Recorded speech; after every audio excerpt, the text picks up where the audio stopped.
Why free markets are the best, maybe, part of our series of lectures on market efficiency. In this video, we're going to talk about why we might want to allocate goods using a market system.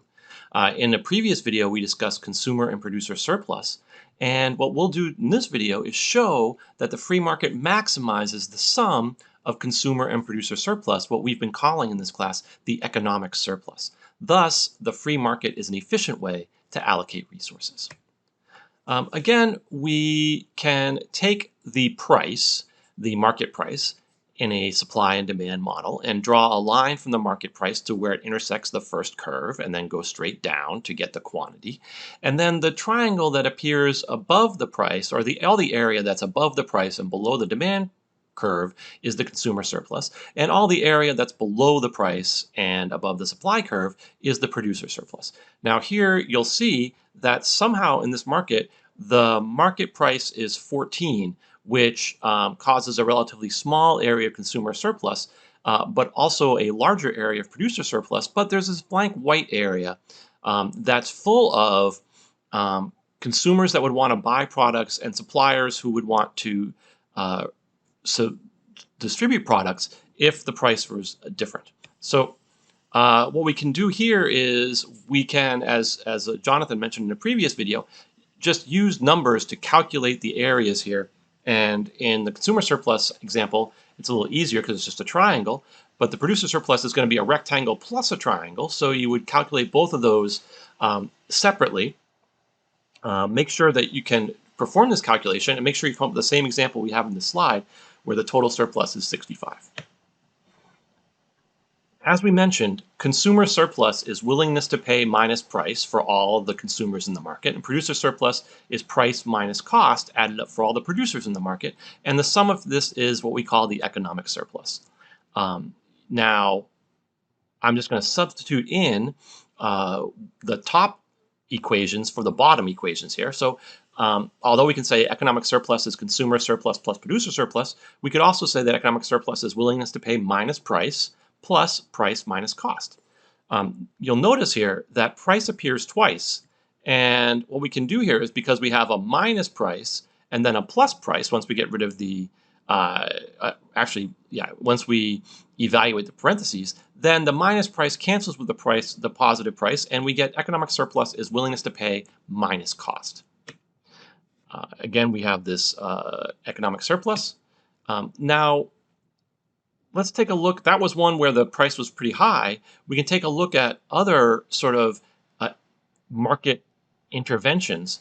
So here's a supply and demand curve with a binding price ceiling. And so you'll see that the price in this market is rather low. It's hitting the supply curve first. And so you'll see if you continued that supply curve down towards, looks like the origin, you would have an area there. That would be the producer surplus. There's no and in fact, the huge area sort of straight up all to where it intersects the demand curve would be a large area of consumer surplus. But still there would be this triangle that's neither. And we would call that the efficiency trade-off of this price ceiling. A price floor would be the same sort of situation where we could figure out where the consumer surplus was, the triangle above the price floor, and the producer surplus is the rectangle and triangle below the price floor in that yellow area above the supply curve. We can think about the market for masks, that right here is in equilibrium, so we've maximized the consumer and producer surplus. But if we put in a quantity restriction, this dark gray triangle shows us that that area is full of people that aren't being supplied by this market, is full of the efficiency trade-off for this quantity restriction. And you can see the price ends up somewhere in between there. The same thing here with overproduction. If we have overproduction, we have this area on the right. And again, to be clear, what this area on the right is when we have a quantity restriction above the equilibrium quantity is a bunch of suppliers supplying at above the market price and a bunch of demanders whose willingness to pay is below the market price.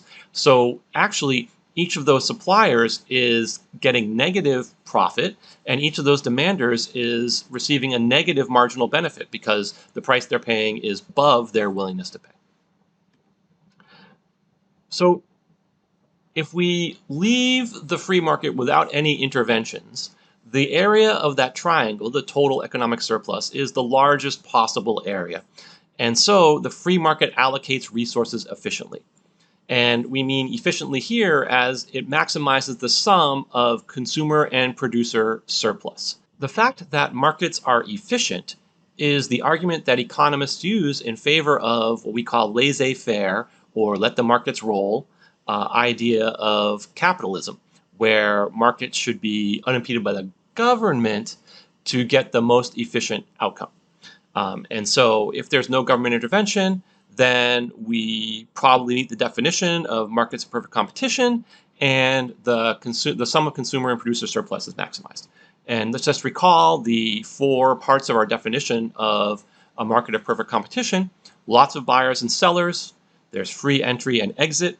Transaction costs are very small, and the qualities of the good are known. In other words, people have complete information. So, to conclude, economic surplus is the sum of consumer and producer surplus. The economic surplus is maximized in a market of perfect competition, and that's our definition of efficiency. So we'll say a market of perfect competition is efficient. And in our next video, we'll talk about some possible drawbacks of a market that's organized this way. Thank you.